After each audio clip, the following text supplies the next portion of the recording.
राधे राधे, प्रणाम। मैं हूँ सरिता, आप सभी का स्वागत करती हूँ अपने चैनल पूनम सरिता संगीत में। कैसे हो आप सब लोग, कमेंट में ज़रूर बताइएगा। आज मैं फिर से आप सभी के बीच में गणेश जी का भजन लेकर आई हूँ। बहुत छोटा सा, बहुत प्यारा सा। आप लोग वीडियो को फुल वॉच कीजिएगा। कैसा लगा कमेंट में ज़रूर बताइएगा। धन्यवाद।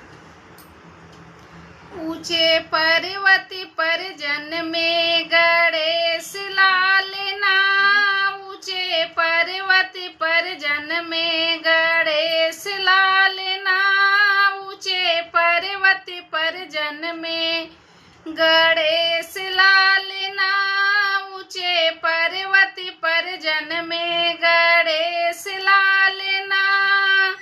वहाँ ब्रह्मा जी लाए सोने के पालना, वहाँ ब्रह्मा जी लाए सोने के पालना।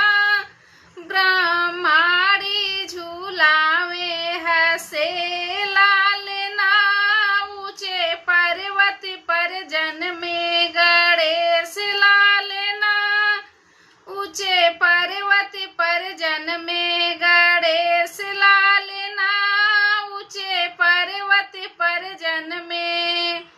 वहाँ शंकर जी लाए सोने के पालना, वहाँ शंकर जी लाए सोने के पालना।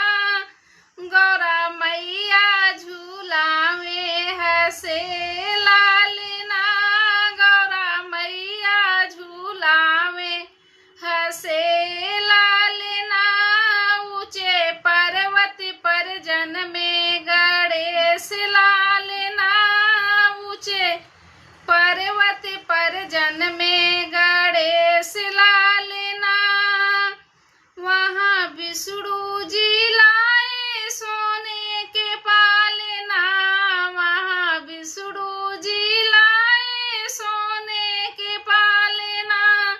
लक्ष्मी मैया झूलावे हसे लालना, लक्ष्मी मैया झूलावे हसे लालना, ऊंचे पर्वत पर जन में गणेश लालना, ऊंचे पर्वत पर जन में गणेश लालना। वहाँ राम जी लाए सोने के पालना, वहाँ राम जी लाए सोने के पालना। सीता मैया झूलावे हसे लालना, सीता मैया झूलावे हसे लालना। वहाँ ऊंचे पर्वत पर जन में गणेश लालना, ऊंचे पर्वत पर जन में